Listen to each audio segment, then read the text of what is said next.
কলকাতা শহরের বুকে, যেখানে পুরনো দিনের স্থাপত্য আর আধুনিকতার মিশেল, সেখানেই ছিল পাঠশালা নামে এক পুরনো পাবলিক লাইব্রেরি। ধুলোমাখা তাকে হাজারো বই আর কোণে কোণে লুকিয়ে থাকা অতীত দিনের নীরব সাক্ষী। সেখানেই রোজ বিকেলে আসত অর্ণব, একজন উদীয়মান স্থপতি, যে বইয়ের পাতার গন্ধ আর নীরবতা ভালোবাসত। আর আসত অনুষ্কা, ইতিহাস নিয়ে গবেষণা করা এক প্রাণবন্ত তরুণ, অতীতের রহস্য খুঁজে বেড়াত। অর্ণব ছিল একটু লাজুক আর চাপা স্বভাবের।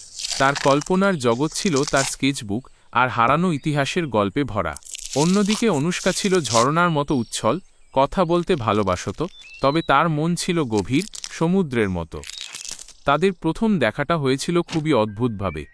লাইব্রেরির সবচেয়ে পুরনো এবং উঁচু তাক থেকে একটি অত্যন্ত দুর্লভ বই পাড়তে গিয়ে অনুষ্কা ভারসাম্য হারিয়ে ফেলেছিল। বইটি ছিল কবি জীবনানন্দ দাশের একটি পুরনো সংস্করণ। বইটির সঙ্গে অনুষ্কার হাত থেকে পড়ে যায় একটি ভাঁজ করা, সামান্য হলুদ হয়ে যাওয়া কাগজ। অর্ণব দ্রুত তাকে ধরে ফেলেছিল, যাতে সে আঘাত না পায়। অনুষ্কা নিজেকে সামলে নিয়ে ধন্যবাদ জানালেও বইটি এবং সেই কাগজটি নিয়ে তারা দুজনেই কৌতূহলী হয়ে ওঠে। বইটি ছিল একটি গিফট কপি, যার ভেতরে লেখকের স্বাক্ষর ছিল। আর সেই কাগজটি ছিল একটি অসমাপ্ত চিঠি। চিঠিটিতে লেখা ছিল, যদি তুমি আজ আসো, তবে এই বসন্ত আমাদের কথা বলবে। এই বইয়ের প্রতিটি পাতার মতো আমার অনুভূতিও সত্য, কিন্তু আমি ভয় পাই। তোমার নীরবতা আমাকে প্রতি মুহূর্তে দগ্ধ করে। আমি জানি না তুমি কি ভাবছ, তবু অপেক্ষা করি। এই শহরে, এই লাইব্রেরির নিস্তব্ধতায় আমার ভালোবাসা হয়তো পুরনো দিনের একটি গান, যা কেউ আর গায় না। আজ রাত 12টার আগে যদি তুমি না আসো, তবে আমি বুঝব। চিঠিটি হঠাৎ সেখানেই শেষ হয়ে গিয়েছিল। কোনো স্বাক্ষর ছিল না, কোনো তারিখ ছিল না।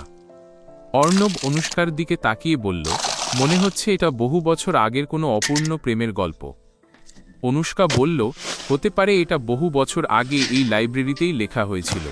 12টার আগে না এলে সে হয়তো সেই প্রেমিকের জন্য অপেক্ষা করা বন্ধ করে দিয়েছিল। তার চোখে এক ধরনের বিষণ্ণতা খেলা করে গেল। সেই দিন থেকে অর্ণব এবং অনুষ্কা একসাথে সেই চিঠিটির লেখক এবং তার ভালোবাসার মানুষটিকে খুঁজে বের করার এক নীরব মিশনে নেমে পড়ল। তারা লাইব্রেরির পুরনো রেজিস্টার ঘাঁটল, লাইব্রেরিয়ানদের সাথে কথা বলল এবং সেই বইটির ভেতরের লেখকের স্বাক্ষরটি নিয়ে গবেষণা করল। তাদের এই অনুসন্ধান তাদের কাছাকাছি নিয়ে এলো। যখন তারা একসাথে পুরনো ছবির অ্যালবাম দেখত, অর্ণব তার হাত স্পর্শ করলে অনুষ্কার হৃৎপিণ্ড দ্রুত স্পন্দিত হত। যখন তারা কোনো সূত্র নিয়ে আলোচনা করত, তখন তাদের চোখ একে অপরের চোখে হারিয়ে যেত।